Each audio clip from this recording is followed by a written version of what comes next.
Geralmente se ouve que há entre vós imoralidade, imoralidade tal como nem mesmo entre os gentios, a ponto de alguém ter a mulher de seu pai.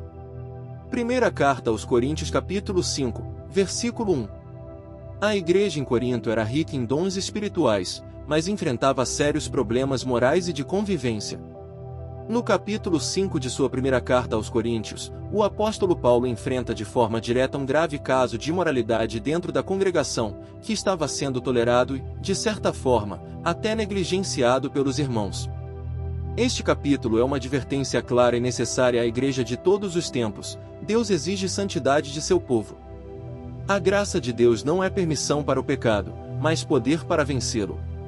A disciplina eclesiástica, embora impopular em nossos dias, continua sendo um instrumento de purificação e amor, visando restaurar vidas e preservar o testemunho da igreja. O tema da mensagem de hoje é Santidade na casa de Deus, disciplina e purificação no corpo de Cristo. Vamos refletir profundamente sobre este capítulo e aplicar seus princípios ao nosso tempo e à nossa vida. 1. Um escândalo dentro da igreja, versículo 1. Paulo inicia o capítulo com uma denúncia grave.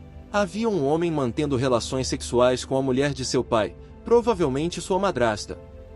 Tal comportamento era tão escandaloso que nem entre os pagãos era tolerado. Isso revela que o pecado, quando não confrontado, se infiltra no povo de Deus com naturalidade assustadora. 2. A postura errada da igreja, versículo 2. Ao invés de tristeza e arrependimento, a igreja em Corinto estava inchada, possivelmente por orgulho espiritual, por uma falsa compreensão da graça ou por medo de confronto. Essa atitude mostra como uma igreja pode se tornar cúmplice do pecado, não por praticá-lo diretamente, mas por omissão. 3. Paulo exerce autoridade apostólica, versículos 3 a 5. Mesmo ausente fisicamente, Paulo diz que já julgou o caso. Ele orienta que o homem seja entregue a Satanás para a destruição da carne, para que o espírito seja salvo no dia do Senhor. Isso não é crueldade, é disciplina corretiva. O objetivo é a restauração, não a condenação. A disciplina deve sempre visar a salvação e o arrependimento do pecador. 4. O perigo do fermento, versículos 6 a 8. Usando a metáfora da Páscoa judaica, Paulo ensina que um pouco de fermento leveda toda a massa. O pecado tolerado se espalha. Por isso, a igreja precisa remover o fermento velho e celebrar com os pães ázimos da sinceridade e da verdade. Santidade coletiva é responsabilidade de todos. 5.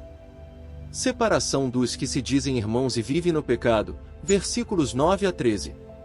Paulo deixa claro, ele não está mandando a igreja se afastar dos pecadores do mundo, pois isso seria impossível.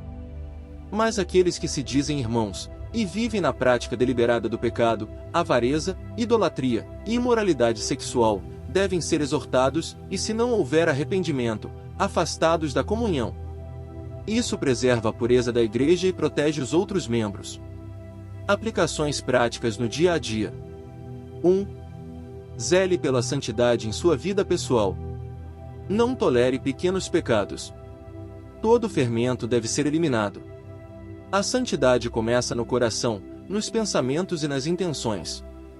2. Seja um agente de restauração, não de julgamento. Quando for necessário confrontar alguém, faça com amor, buscando a restauração e nunca a humilhação. 3. Como igreja, devemos exercer a disciplina com sabedoria e oração. A disciplina bíblica não é rejeição, mas cuidado. É como o pai que corrige o filho porque o ama. 4. Não se conforme com a cultura do mundo. O mundo normalizou o pecado, mas nós somos chamados a ser santos. Não devemos aceitar, dentro da igreja, o que Deus condena em sua palavra. 5. Cultive a verdade e a sinceridade. Paulo fala dos pães ázimos da sinceridade e da verdade. Viva de forma autêntica, sem máscaras. Deus se agrada de um coração quebrantado e sincero. Querido irmão, querida irmã, a mensagem da primeira carta de Paulo aos Coríntios capítulo 5 é forte, direta e, ao mesmo tempo, cheia de graça. Ela nos chama a manter a pureza no corpo de Cristo. O Senhor não tolera o pecado deliberado em sua casa. Somos um povo separado, consagrado, chamado para viver em novidade de vida. Não devemos jamais usar a graça como desculpa para pecar. Ao contrário, devemos usá-la como força para vencer o pecado. A igreja que tolera o pecado perde sua autoridade espiritual. Mas a igreja que ama, confronta e restaura, cumpre seu propósito diante de Deus. Muito obrigado por acompanhar esta mensagem do canal Querigma Bíblico. Se ela edificou a sua vida, deixe seu like, compartilhe com seus amigos e inscreva-se no canal. Juntos, vamos crescer no conhecimento e na graça do nosso Senhor Jesus Cristo. Oração final. Pai querido, te louvamos por tua palavra que nos corrige, nos exorta e nos transforma.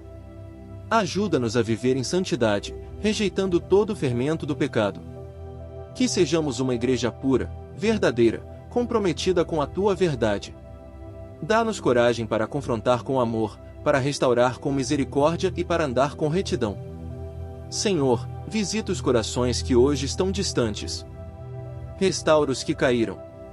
Purifica a tua casa. Santifica o teu povo. E que, em tudo, o teu nome seja glorificado. Oramos em nome de Jesus. Amém.